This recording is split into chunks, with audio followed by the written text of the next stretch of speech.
कहानी की शुरुआत में हमें बताया जाता है कि दानव पात पर अनगिनत राक्षस और आत्माएं छिपी हुई है। ये दुनिया का सबसे खतरनाक रास्ता है। यहाँ तक कि देवता भी इस जगह पर पैर रखने की हिम्मत नहीं करते। इस पूरे रास्ते में मौजूद राक्षस दो प्रकार के हैं, एक राक्षस आत्माएं और दूसरी अंधकार आत्माएं हैं। प्रकाश आत्माएं व्हाइट फर वाले मंकी को कहा जाता है, जिन्हें मकाक के नाम से भी जाना जाता है। दोनों मंकी के ट्राइब अपने अपने एरिया पर नियंत्रण रखते हैं, पर इन दोनों की लड़ाई कभी खत्म नहीं हुई। डार्क मंकी हमेशा व्हाइट मंकी के इलाके में कब्जा करने की कोशिश करते। ऐसी स्थिति में हुआ कबीले के जो इंसान इस जगह पर रहते हैं वो बस जिंदा रहना चाहते थे, इसीलिए वो व्हाइट मंकी के प्रोटेक्शन में रहते हैं। ये कहानी हुआ कबीले की एक बूढ़ी दादी माँ अपने बच्चों को सुना रही होती है। एक लड़का पूछता है कि क्या ये काली शक्तियों के राक्षस इतने ज्यादा भयानक हैं जो वो सभी को मारना चाहते हैं। दादी माँ बताती है कि वो सब फियर्स ही नहीं बल्कि कई सारे गलत काम करते हैं जिसकी तुम कल्पना भी नहीं कर सकते। यहाँ तक कि हमारे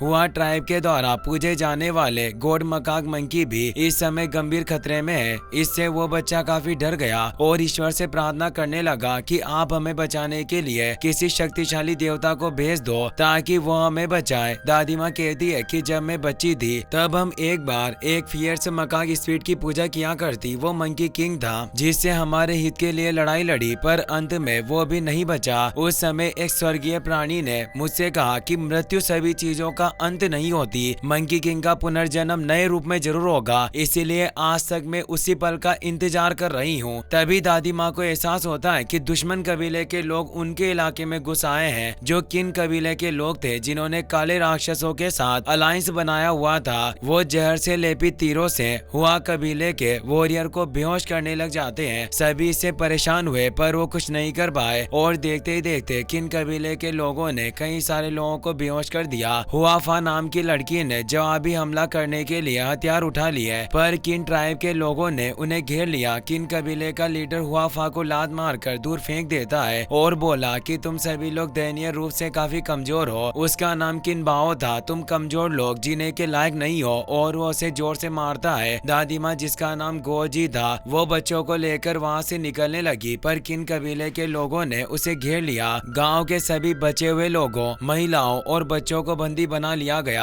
किनबाओ खुश था और बोलता है कि आज की उपलब्धि कोई बुरी नहीं है, हमने कई सारी औरतों और बच्चों को पकड़ा। एक लड़की भगवान से प्रार्थना करने लगी, ईश्वर हमें बचा लो। किनबाओ बोलता है कि तुम उन व्हाइट फर वाले बंदरों से दुआ कर रहे हो, पर वो खुद मुश्किल से जिंदा बचे हैं और येलो आईब्रो बुद्धा डीमन पहले से ही उन पर नजर गड़ाए बैठे हैं। जल्द ही उनका फ्लाइंग एप माउंटेन हमारे डार्क अलायंस के कब्जे में कर लिया जाएगा। सभी से डर जाते हैं। वो अपने आदमियों से भी बोलता है कि इन सभी लोगों को बांध लो और हमारे साथ ले चलने की तैयारी करो। तभी एक लड़की आसमान में गिरते हुए मीटेओराइट को नोटिस करती है जो इसी एरिया में गिर रहे थे। सभी उन्हें देखकर हैरान हुए। दादी गोजी समझ जाती है कि यह उल्का वर्षा है जो बिल्कुल पहले की तरह है। क्या ऐसा हो सकता है कि उस स्टोन मंकी का फिर से पुनर्जन्म हो रहा है? एक मीटेओराइट वही गाँव के पास में जाकर गिरता है, इससे वहाँ तेज हवाएं चलने लगती है। गोजी सोचती है कि अगर ये वही मंकी किंग हुआ तो मैं उस स्टोन मंकी से मदद ले सकती हूँ और हमारे लोगों को बचाया जा सकेगा। वो दबे पैर वहाँ से निकल जाती है। फिर हमें डार्क एरिया का सीन दिखाया जाता है जहाँ डीमन लॉर्ड भी ये नजारा देख रहा होता है और कहता है कि बिल्कुल पहले की तरह ही दृश्य है। उस जगह पर कई सारे मेंढक मौजूद थे जो मांस को खाया करते थे।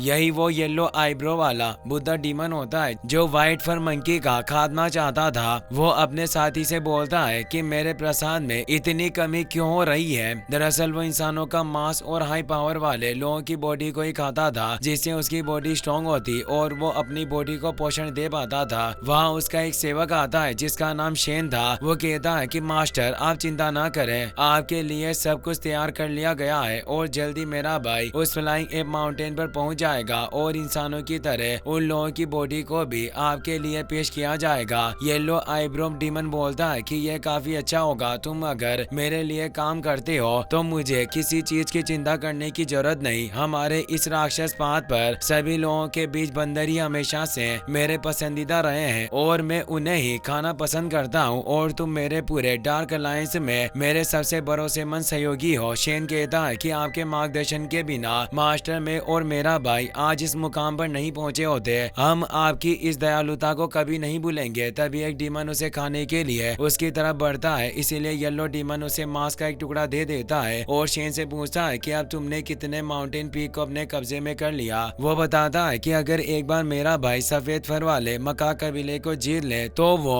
फॉलिंग एप माउंटेन भी हमारे कब्जे में होगा। येलो डीमन बताता है कि आज मुझे कुछ अजीब सा महसूस हो रहा है। 60 साल पहले जो उल्का वर्षा दिखाई दी थी वो आज फिर से दिखाई दी, जिससे मुझे डर है कि एक भयानक मकाक दानव पैदा होगा जैसे पहले हुआ था। पर अफसोस की बात है कि मैं उस मंकी किंग को खाकर उसका मजा नहीं ले पाया, पर अब मुझे एक और मौका मिला है। इस बार मैं उसका धीरे धीरे स्वाद लूंगा। वहीं अब हमें मीटियोराइट स्पेस का सीन दिखाया जाता है जहां एक डिवाइन फायर स्टोन मंकी को जगाती है और उसे अपने साथ ले जाने लगती है। मंकी किंग उससे पूछता है कि तुम हो कौन। वो बताती है कि मैं ज्ञान की एक प्राचीन चिंगारी हूँ, मैं इस दुनिया की सभी चीजें जानती हूँ जिससे तुम्हारा पास्ट और फ्यूचर भी शामिल है। पर मंकी किंग को खुद अपने पिछले जीवन के बारे में याद नहीं होता। वो उसे एक पेड़ के पास ले आई जिस पर वो डिवाइन फायर एक्टिवेट होती है। वो जेड लोटस से बना हुआ पेड़ था। वहाँ एनर्जी से उसे कई सारे लोगों के चित्र दिखाए जाते हैं और बताती है कि ये सभी लोग तुमसे बहुत ही ज्यादा गहराई से जुड़े हुए हैं। एक एक करके इस दुनिया में तुम सभी से मिलोगे, जिसमें 9 टेल फॉक्स भी थी और कई सारे डीमन के साथ वो येलो आईब्रो बुद्धा डीमन भी था, जिसके साथ भी मंकी किंग की फाइट हमें फ्यूचर में देखने को मिलेगी। चिंगारी बताती है कि बहुत समय बाद मुझे एक मुकदमे का सामना करना पड़ा जिससे अब तुम्हें ही मेरी रक्षा करनी होगी। मंकी किंग बोलता है कि भला मैं तुम्हारी रक्षा क्यों करूंगा। डिवाइन फायर बताती है कि तुम अब भी पहले की तरह ही जंगली हो। वास्तव में यह नटखटपन ही तुम्हारा सच्चा स्वरूप है और यही तुम्हारी उन्नति का मूल भी है। अब वो उस पेड़ से लिपटे हुए क्रिस्टल से ऊपर जाने लगती है। मंकी किंग पूछता है कि मुझे सच बताओ कि तुम कौन हो, पर वो कहती है कि जब तुम्हारी ये यात्रा पूरी हो जाएगी तो तुम अपने भगवान से मिलोगे और तुम्हें पता चल जाएगा कि मैं कौन हूँ। अब तुम्हें आगे बढ़ना होगा क्योंकि ये दुनिया तुम्हारा इंतजार कर रही है। इसी के साथ वो मीटियोरॉइड नष्ट हो जाता है और मंकी किंग अब बाहर आ जाता है। पत्थर से जमा होने की वजह से मंकी किंग का दिल भी स्टोन का था और उसके पास उसका वही स्टाफ होता है, पर वो कान के बजाय उसके गले में लिपटा हुआ था। तभी दादी गोजी भी वहां पहुंची। मंकी किंग एक छलांग में उसके पास जाकर पूछता है कि बुढ़िया आखिर तुम हो कौन और मुझे क्यों घूर रही हो। वो कहती है कि तुम तो वही स्टोन मंकी हो, क्या तुम्हें मैं याद नहीं हूँ। 60 साल पहले भी हम ऐसे ही मिले थे और मैं कब से तुम्हारा इंतजार कर रही हूँ। तभी वो डिवाइन फायर बाहर आती है और गोजी से कहती है कि तुम्हें अपने इस भाग्य को आगे ले जाना होगा और वो गोजी की बॉडी में समा जाती है जिससे वो 60 साल पहले की तरह एक जवान लड़की में बदल जाती है। मंकी किंग कहता है कि तुम इस रूप में काफी अच्छी लग रही हो। गोजी काफी हैरान थी पर उसे कुछ समझ नहीं आता कि आखिर हो क्या रहा है। तभी वो ब्लैक मंकीज को देखती है जो व्हाइट फर वाले मंकी के इलाके की तरफ बढ़ रहे थे।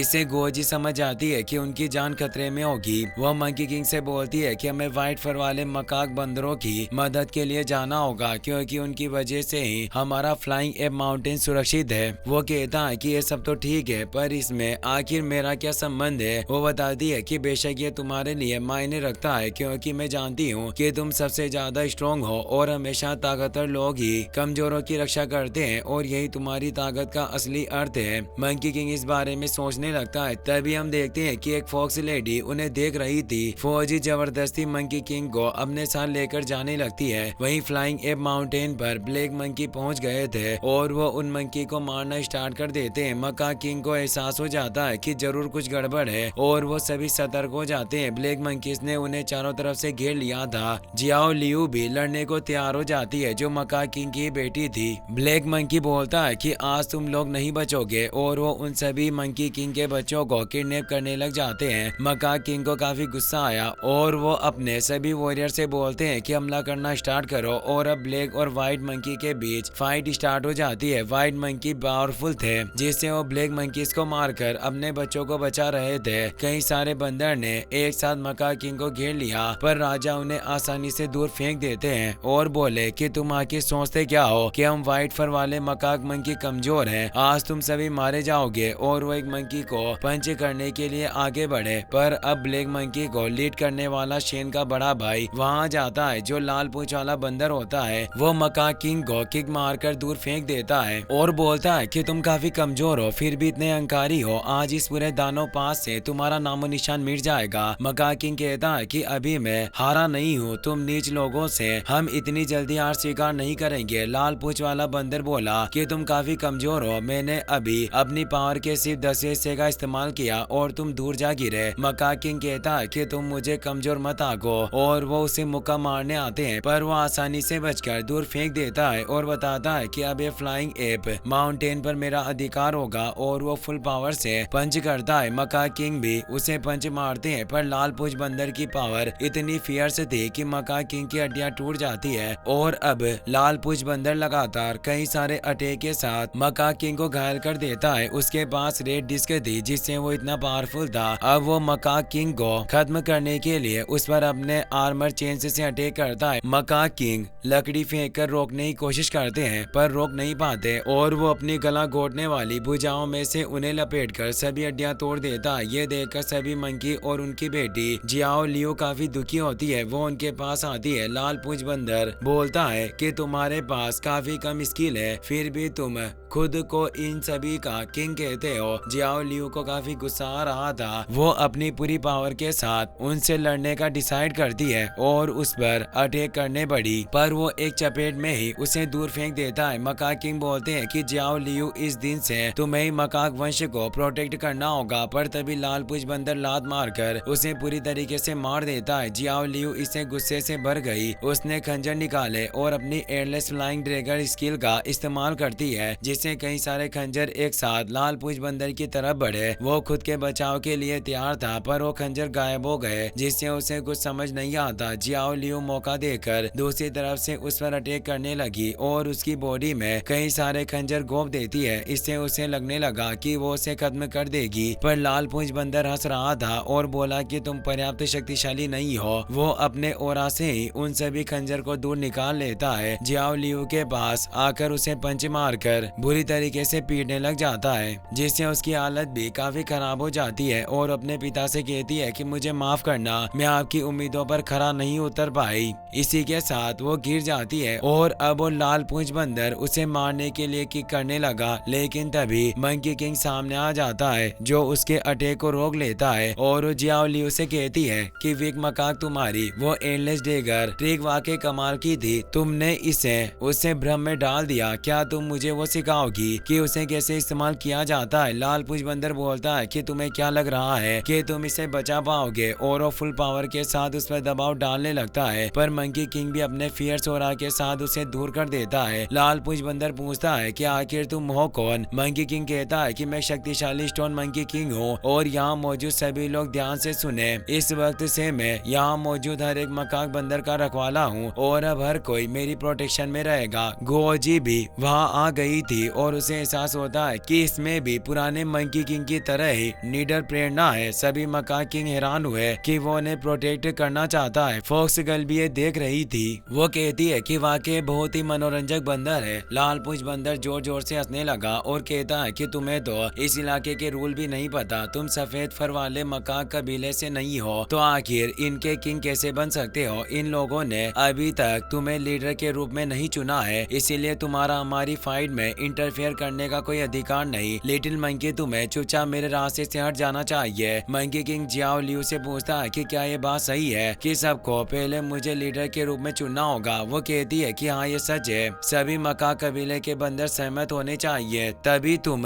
किंग बन पाओगे। वो सोचता है कि हर काम आसान नहीं होता। दो ब्लैक मंकी बोलते हैं कि आखिर इस जंगली बंदर को यहाँ किसने भेजा, इसे जल्दी से इस जगह से निकल जाना चाहिए। मंकी किंग एक छोटे से पत्थर को उठाता है और उसे अपनी फुल पावर के साथ आगे की तरफ फेंकता है। वो पत्थर इतनी तीव्रता के साथ सामने के माउंटेन से जा टकराया और एक विस्फोट चोट के साथ पूरा पहाड़ी नष्ट हो जाता है। इससे उन दो ब्लैक मंकी के कपड़े भी फट चुके थे और वो शर्म की वजह से वहाँ से भाग जाते हैं। सभी मंकी किंग की पावर देखकर दंग रह गए। मंकी किंग कहता है कि क्या अब मैं तुम्हारा लीडर बनने के योग्य हूँ। सभी मकाक मंकी अपने नए राजा से खुश होते हैं। स्टोन मंकी कहता है कि तुम चिंता मत करो, मैं तुम सभी की हिफाजत करूंगा। जियाओ लियू भी सोचती है कि पिताजी सब मेरी गलती है, आज तक मैंने कठिन अभ्यास नहीं किया जिससे मैं सभी की रक्षा करने में विफल रही, पर अब मैं केवल इस स्टोन मंकी पर ही भरोसा कर सकती हूँ। लाल पूंछ बंदर अब स्टोन मंकी से लड़ने के लिए आगे आ जाता है और उसे कहता है कि लड़के क्या तुम जानते हो कि आखिर तुम्हारा सामना किससे होने वाला है। स्टोन मंकी नाटक करते हुए कहता है कि आखिर मेरा विरोधी कौन और कहाँ है। मुझे नहीं लगता कि यहाँ किसी के पास मुझसे लड़ने की हिम्मत है। इससे लाल पूंछ बंदर को और ज्यादा गुस्सा आता है। वो बोलते हैं कि तुम बच्चे हो इसीलिए अभी आकाश की ऊंचाई को नहीं जानते। इस फ्लाइंग एप माउंटेन पर ऐसा कोई भी मॉन्स्टर नहीं है जो मेरे खिलाफ जाने की हिम्मत कर सके। स्टोन मंकी कहता है कि ऐसा इसीलिए है क्योंकि आज तक तुम मुझसे नहीं मिले। लाल पूंछ बंदर कहता है कि मैं इस बात पर विश्वास नहीं करता, मैं हमेशा एक फेयर फाइटिंग में विश्वास करता हूँ। एक बार जब तुम स्ट्रॉन्ग हो जाओगे उसके बाद मैं तुमसे मुकाबला करूंगा। तभी स्टोन मंकी उसे एक जोरदार पंच मारकर काफी दूर फेंक देता है। ब्लैक मंकी भी इससे काफी परेशान हो गए थे और जियाओ लियू भी थोड़ी डरी हुई थी। स्टोन मंकी लाल पूंछ बंदर से बोलता है कि तुम ही हो जिसे वापस लौटकर प्रैक्टिस करनी चाहिए। लाल पूंछ बंदर का गुस्सा अब हद से पार कर गया। उसने कसम खाई कि मैं तुम्हारे टुकड़े कर दूंगा और वो स्टोन मंकी पर पावरफुल अटैक करने बढ़ा। स्टोन मंकी दूर हट जाता है और जियाओ लियू को दूर कर देता है ताकि उसे चोट ना लगे और वो लाल पूंछ बंदर से फाइट करने लगा और उसे पीट कर दूर कर देता है। वो बोलता है कि लाल पूंछ बंदर आखिर तुम इतने स्लो क्यों हो, क्या तुमने आज ठीक से खाना नहीं खाया। लाल पूंछ बंदर बोलता है कि आज तो नाश्ते में मैं तुम्हें खाऊंगा और वो फियर्स अटैक स्टोन मंकी पर करने लगा। पर स्टोन मंकी अपने मल्टीपल फुट स्टेप का इस्तेमाल करके उस पर अटैक करने लगा, पर लाल पूंछ बंदर तभी अपने हेड वेपन का इस्तेमाल करके स्टोन मंकी को दबोच लेता है और उसे घायल करने लगा। स्टोन मंकी को भी एहसास होता है कि लाल बंदर काफी शक्तिशाली है, पर स्टोन मंकी भी अपनी पूरी पावर का इस्तेमाल कर रहा था। साथ ही गुस्से की वजह से उसके अंदर से फियर्स ऑरा निकलने लगा जिससे उसकी पावर बढ़ रही थी। गोजी सोचती है कि मैं गलत नहीं थी। ये स्ट्रॉन्ग पेटिशनर का सामना करते हुए स्टोन मंकी और ज्यादा स्ट्रॉन्ग हो जाता है। स्टोन मंकी ने उसे दूर कर दिया था। लाल बंदर खुश हुआ कहता है कि तुम्हारे पास भी कभी ना नष्ट होने वाली बॉडी है। स्टोन मंकी कहता है कि मेरे पास कई चीजें हैं जिनकी तुम कभी कल्पना भी नहीं कर सकते और उसे पंच मारने बढ़ा, पर उसने आसानी से उसे रोक लिया और अपने दूसरे हाथ के डिवाइस की पावर से वो मंकी किंग को एक बहुत जोर से मुक्का मारता है जिससे स्टोन मंकी पहाड़ से नीचे एक जंगल में जा गिरता है। इससे उसे चोट आई थी। स्टोन मंकी हैरान था कि आखिर वो पंच इतना पावरफुल कैसे था। लाल पूंछ बंदर भी वहां जाता है और कहता है कि तुम अभी तक मरे नहीं, मैं तो सोच रहा था कि मुझे तुम्हारे टुकड़े इकट्ठा करने पड़ेंगे। मंकी किंग हंसते हुए कहता है कि वक्त ही बताएगा कि कौन किसे मारता है और वो वापस लड़ने को तैयार हो गए। लाल पूंछ बंदर अपनी आर्मर चेन से उस पर अटैक करता है। स्टोन मंकी उसके हमलों से बचने लग जाता है, पर इससे आसपास मौजूद मकाक मंकी को काफी प्रॉब्लम हो रही थी और वो नीचे गिर रहे थे। वो भगवान से उनकी जान बचाने की प्रार्थना कर रहे थे। ये देखकर स्टोन मंकी सोचता है कि मुझे सभी को बचाने के लिए जीतना ही होगा और वो स्टोन मंकी पर अटैक करने बढ़ा। उन दोनों की पावर साथ में टकराने लगती है जिससे काफी तेज एनर्जी वेव उत्पन्न हो रही थी। मंकी किंग की पावर गुस्से से बढ़ रही थी जिससे वो लाल पूंछ बंदर को दूर कर देता है। लाल पूंछ बंदर हैरान था कि इस लड़के के पास इनक्रेडिबल पोटेंशियल है, पर सफेद फर वाले मंकी अपने राजा को जीता देख खुश हो रहे थे। स्टोन मंकी और लाल पूंछ बंदर वापस से लड़ने लग गए। स्टोन मंकी को भी लगने लगा कि वो उसे लड़ते हुए और स्ट्रॉन्ग हो रहा है और वो लगातार कई सारे पंचेस से लाल पूंछ बंदर पर अटैक करने लगा। गोजी जियाओ लियू को बचाकर वहां ले आई थी। तभी हम फॉक्स को देखते हैं जो भी ये फाइट देख रही होती है। इस जगह पर डीमन येलो आईब्रो बुद्धा के फ्रॉग डीमन मौजूद है। वो स्टोन मंकी को देखकर सोचता है कि वाकई स्टोन मंकी का पुनर्जन्म है। लाल पूंछ बंदर स्टोन मंकी के हमलों से दूर गिर गया था। सफेद फर मंकी काफी खुश हो रहे थे, पर लाल पूंछ बंदर ने हार नहीं मानी। वो कहता है कि लड़के मैंने तुम्हें कम आका, पर अब मैं तुमसे लड़ने के लिए अपनी पूरी पावर का इस्तेमाल करूंगा। पर तभी वहाँ मौजूद फ्रॉग पर उसकी नजर जाती है। वो समझ जाता है कि वो उसके बॉस का मेंढक है। मेंढक लाल पूंछ बंदर से कहता है कि तुम अपनी इस लड़ाई को यहीं रोक दो। इस स्टोन मंकी में काफी सारा पोटेंशियल है, इसीलिए आगे चलकर ये मेरी बॉडी के लिए अच्छा टॉनिक बनेगा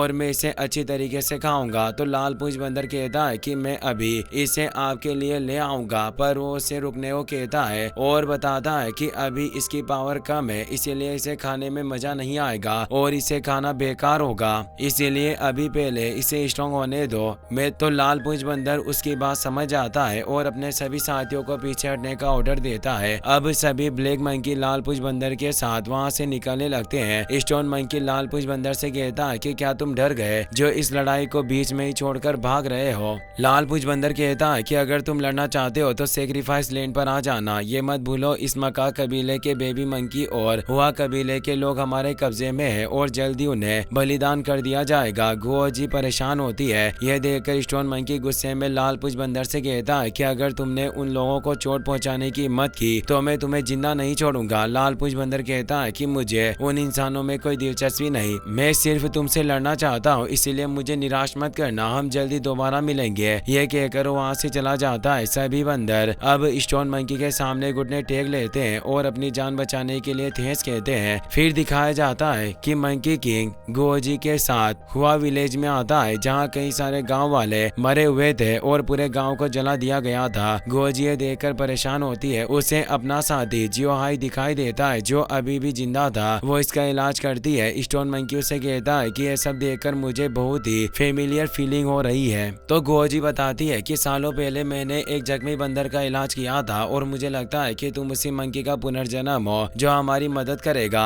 जियोहाई होश में आ गया और वो स्टोन मंकी से कहता है कि हमें बचा लो, किन कबीले के लोगों ने हमारे बच्चों और लोगों को पकड़ लिया और सेक्रीफाइस लैंड पर उनकी बलि चढ़ाने के लिए ले गए। स्टोन मंकी पूछता है कि आखिर ये सेक्रीफाइस लैंड क्या है? तो जियाओ लियू बताती है कि तुम जिस लाल पूंछ वाले बंदर से लड़े थे वो डार्क अलायंस का मेंबर है और ये सेक्रीफाइस लैंड डार्क अलायंस की एक जगह है जहाँ वो लोगों की बलि चढ़ाते हैं। ये डार्क अलायंस कुछ सालों में काफी पावरफुल हो गया है। उन्होंने कई सारी माउंटेन पीक पर कब्जा कर लिया। अफवाह है कि वो लोग बंदरों और बच्चों को खाते हैं, इसीलिए वो सभी काफी क्रूर हैं। स्टोन मंकी गुस्से में कहता है कि मैं उन्हें नहीं छोड़ूंगा। जियाओ लियू सभी मंकी से कहती है कि हम सभी हुआ कबीले के रक्षक हैं, इसीलिए इन लोगों के बचाव की जिम्मेदारी भी हमारी है। पर सभी सर झुका लेते हैं क्योंकि वो खुद अपने बच्चों को नहीं बचा पाए तो आखिर वो इंसानों को कैसे बचाएंगे। जियाओ लियू परेशान हुई कहती है कि क्या तुम अपने मरे हुए साथियों और बच्चों का बदला नहीं लेना चाहते? पर इससे भी उनमें कोई जोश नहीं आ रहा था। यह देखकर स्टोन मंकी ऊपर आता है और उन्हें हौसला दिलाते हुए कहता है कि आप सभी कब तक ऐसे ही चुप रहोगे? मैं अब तुम्हारा राजा हूँ और हम अब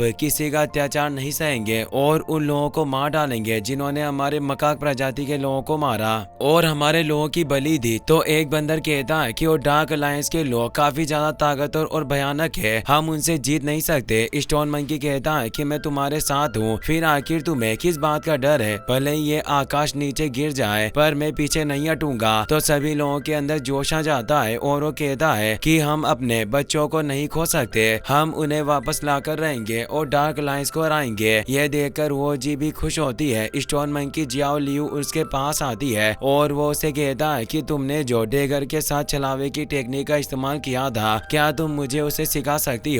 तो वो एक केले को बाहर निकालती है और बताती है कि ये एक इल्यूजन ट्रिक है जिसके दौरान दूसरे के आंखों में भ्रम पैदा करके एक चीज की कई चीजें बनाई जा सकती है और दूसरों को धोखा दिया जा सकता है। मंकी किंग इससे समझ जाता है। वहीं हमें किन कबीले के लोगों को दिखाया जाता है जो हुआ कबीले के बच्चों और लोगों को पकड़कर सेक्रीफाइस लैंड की तरफ लेकर जा रहे होते हैं। वो उस पेड़ के पास पहुंच जाते हैं जहाँ उनकी बलि दी जाने वाली थी। हुआ फाये देखकर परेशान होती है कि ये सेक्रीफाइस लैंड है। सभी डर गए कि उनकी बलि दी जाएगी, जिससे वो अपने बच्चों की जान की भीख मांगने लगे। पर किन कबीलों का लीडर कहता है कि इविल गॉड सिर्फ बच्चों से ही संतुष्ट होते हैं, जिससे आज तुम में से किसी को भी छोड़ा नहीं जाएगा। और वो सेक्रीफाइस ट्री से बच्चों और बाकी लोगों को बांध देते हैं और रिचुअल को शुरू कर देते हैं, जिससे एक एनर्जी बाहर आती है जो उस पेड़ को कवर कर लेती है, जिसके पास कई सारे ब्लैक मंकी वहां गए थे जो सभी लोगों की बलि देंगे। इसी के साथ ये एपिसोड यहीं पर खत्म हो जाता है।